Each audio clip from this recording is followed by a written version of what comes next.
Hi, I'm Samantha Nays with CN Video Resumes, and I'm going to be talking with you about how video is used to help build your personal brand and market yourself as part of your job search campaign. There are a lot of pieces to a successful career campaign. Not only do you have your resume, cover letter, researching potential employers, preparing for interviews, networking, but you're also setting up social networking and social media sites and trying to literally market yourself to an employer with this personal brand. And video is becoming a real important part of this. And times are changing. Social media has become so popular it's changing the way we communicate, the way we do business, and the way people are being hired. And with the changes in the economy, companies really can't afford to hire the wrong candidate, so they're using social media to help them make the right hiring decisions. Just think about the person making the hiring decision right now. If it were your responsibility, wouldn't you type the candidate's name into Google and see what you could find out about them before making any decisions? It just makes sense. So have you Googled yourself? Put your name in quotes and did a search to see what comes up? A big part of building your personal brand and marketing yourself involves controlling what comes up when someone does a search on you. And there are a couple of different steps to this. First and foremost is to make sure that there's not a lot of incriminating data out there about you. You need to make sure that the internet and social media aren't working against you.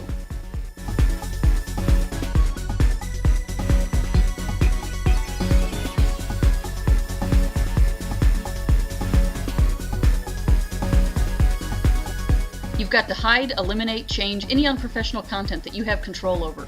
If there's any undesirable content out there that's not within your control, try contacting the owner to get it removed.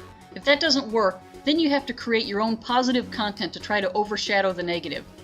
If someone does a search on you and only 2 results come up and they both make you look unprofessional, it's not going to leave a very good impression. But if 10 results come up and 8 of them are professional and positive, it's not quite so bad, especially if they're at the top of the page. The second step is that you not only want to make sure that the internet and social media aren't working against you, but you want to get them to work for you. If decision makers are out there searching the web to find out about you, use that to really market yourself. One really good way to do that is with social media and social networking sites. For one thing, setting up your own website can be costly and time-consuming, and you may have to go through some effort to even get it picked up by the search engines. But if you create a page on a social media site, put something out there on YouTube, Facebook, LinkedIn, or even Twitter, those are automatically optimized for search engines. That means when you create one of those pages, they're going to show up at the top of the results page automatically when someone does a search. So it's a really good idea if you want to get some professional content out there. Make sure you've got these sites set up and you're really using them to market yourself. Facebook is one site that's rapidly growing for personal use and for business. Having a Facebook page allows you to post positive information about yourself, like organizations you're a member of, volunteer work you're doing, projects you're working on, and your video resume. Aside from just posting information on what you're currently doing, uploading pictures and video is the most popular action on Facebook, and they allow up to 20 minutes per video. But keep in mind you really don't want to post a video resume that's longer than 3 minutes. No one wants to watch you for that long. Typically 1 to 3 minutes is a good amount of time. YouTube. YouTube is the second largest search engine used by recruiters, just behind Google. If you've got a video resume out there, just a brief professional video about yourself including your 30-second elevator speech, it will show up when people search for you on YouTube or on Google. And it will help you to share the video, add it to other social media sites, and personal web pages. If you have a LinkedIn profile, which hopefully you do, you'll want to add your video resume or video introduction to your public LinkedIn profile as well. This is an example of a very basic LinkedIn profile with a video introduction on it. And this is good because people are 7 to 10 times more likely to view a video than to read the profile. Now I want to talk a little bit more specifically about LinkedIn, because when it comes to business people and careers, LinkedIn is probably the single most important social media site out there. If you don't have a LinkedIn profile set up, you really need to get one. I recently participated in a discussion with some members of a local HR recruiting group about whether or not resumes are being replaced by LinkedIn profiles. The discussion started because a couple of recruiters had received links to a candidate's LinkedIn profile in lieu of sending a resume, and the question was, how do you feel about that? Although most of them felt that they don't think we're quite ready for that yet, some of them did mention that they tend to trust what they see in a LinkedIn profile more than a resume, because your LinkedIn profile is out on the web for everyone to see.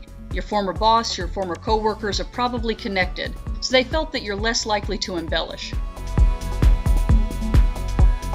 So why video? Well, a couple of reasons. First of all, a survey done by Vault.com shows that at least 89% of hiring decision makers say they would view a video resume. And at the time the survey was taken last year, only 17% had actually received one. I mentioned earlier that statistically people are 7 to 10 times more likely to view a video than to read an article, and they tend to retain more as well. I remember a while back I did a video resume for my friend Sherry, and one day I was talking to another friend about Sherry and he said, "Oh yeah, I've met her, haven't I?" The funny thing was he actually hadn't met her, he had just seen her video resume and thought that he had met her. Also, a resume really only allows text or words. Social media sites have the ability to display video. That's what they're designed to do. If you're using social media and not using these capabilities, you're not fully utilizing the site properly. It's important to understand the role of body language when sending a message. 85% of the impact made in a message comes from body language, which includes posture, tone of voice, voice inflection, facial expressions, and gestures.